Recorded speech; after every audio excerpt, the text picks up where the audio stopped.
Already case కడుతున్నామండి. ఎందుకంటే విషయం ఏంటంటే ఇప్పుడు తిరుపతి అనేసరికి ఒక ఆధ్యాత్మిక ప్రదేశం, దాని మీద చాలా సెంటిమెంట్ ఉంటుంది.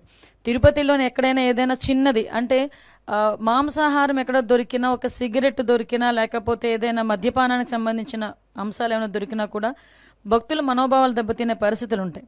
అటువంటి సిచ్యువేషన్స్లో ఒక అబద్ధపు ప్రచారాన్ని నిజం చేయటానికి వాళ్ళు చేస్తున్న ప్రయత్నాలు, సాక్షాత్తు ఇంతకు ముందు ఆ తిరుమల తిరుపతి దేవస్థానం చైర్మన్ చేసిన వ్యక్తి బయటకు వచ్చి ఆ తిరుమల తిరుపతి దేవస్థానం తాలూకా ప్రాధాన్యత, దాని తాలూకా సెంటిమెంట్ తెలిసిన వ్యక్తిగా ఆయన అటువంటి కామెంట్స్ చేసేటప్పుడు ఆయన సెన్స్ పనిచేయాలి, చిత్తశుద్ధితో ఉండాలి.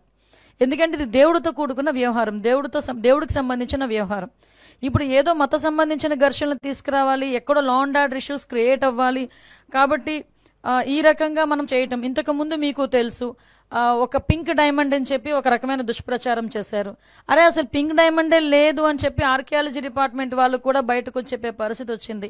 అంటే ఏదో రకంగా తిరుమల తిరుపతి దేవస్థానం అంటే ప్రజల సెంటిమెంట్, దాని మీద ఒక బురద జల్లితే గవర్నమెంట్కి చెడ్డ పేరు వస్తుంది, దానివల్ల పూలన మత ఘర్షణలు తీసుకురావచ్చు అని ఒక దురాలోచనతో వాళ్ళు చేస్తున్న కామెంట్స్ తప్పించి వీటిలో నిజం లేదు అని నిన్న నిజాలు ఈవో శ్యామలారావు గారు చాలా క్లియర్గా చెప్పారు.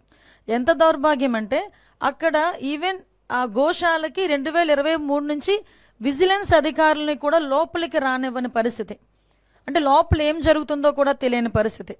అదేవిధంగా కనీసం ఆవులకి ఇచ్చే దానాన్ని కూడా కల్తీ చేసి అందులో కూడా కనీసం నాణ్యత లేని దానాలని కూడా పెట్టే పరిస్థితి కనిపించిందని సాక్షాత్తు ఈవో శ్యామలరావు గారు చెప్పడం జరిగింది. ఎవరైతే ఇలాంటి అసత్యపు ఆరోపణలు చేస్తున్నారో, అసత్యపు ఆరోపణలు చేసిన ప్రతి ఒక్కరి మీద కంపల్సరీగా చర్యలు ఉంటాయి.